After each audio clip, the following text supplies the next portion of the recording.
سورہ آل عمران آیت نمبر 9۔ اعوذ باللہ من الشیطان الرجیم، بسم اللہ الرحمن الرحیم۔ ربنا انک جامع الناس لیوم لا ریب فیہ ان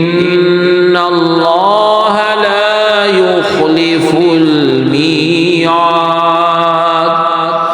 لفظی ترجمہ ہے، ربا اے رب نہ ہمارے، انا بے شک تو جامع جمع کرنے والا، الناسی لوگوں کو، لی واسطے، یوم دن،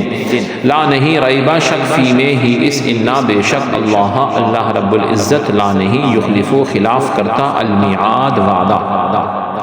با محاورہ ترجمہ ہے، اے ہمارے رب بے شک اس دن کی جس میں کوئی شک نہیں، سب لوگوں کو جمع فرمانے والا ہے، یقیناً اللہ تعالی عز و جل اپنے وعدے کے خلاف نہیں کرتا۔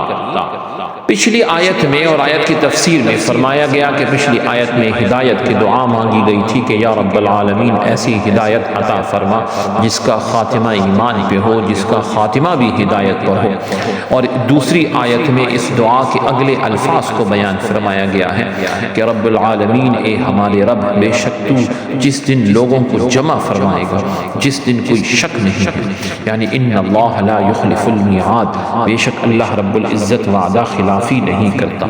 اللہ تعالی عز و جل جھوٹ سے پاک ہے، لہٰذا وہ وعدہ خلافی کر ہی نہیں سکتا، اور اللہ رب العزت کی طرف جھوٹ بولنے کی نسبت جو ہے قطعی کفر ہے، یعنی انسان دائرہ اسلام سے خارج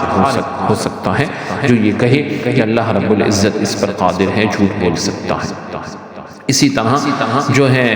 سبوح سبحان السبوح عن کذب عیب مقبوح، یعنی یہ جو ہے یہ ایک درس ہے اور ایک جو ہے ذکر ہے کہ جھوٹ جیسے بدترین عیب سے اللہ رب العزت کے پاک ہونے کا بیان، اس پہ باقاعدہ جو ہے وہ کتابیں لکھی گئی ہیں جس کے بارے میں جو ہے وہ فرمایا گیا اور اس کی جو ہے مختلف وضاحتیں فرمائی گئی ہیں۔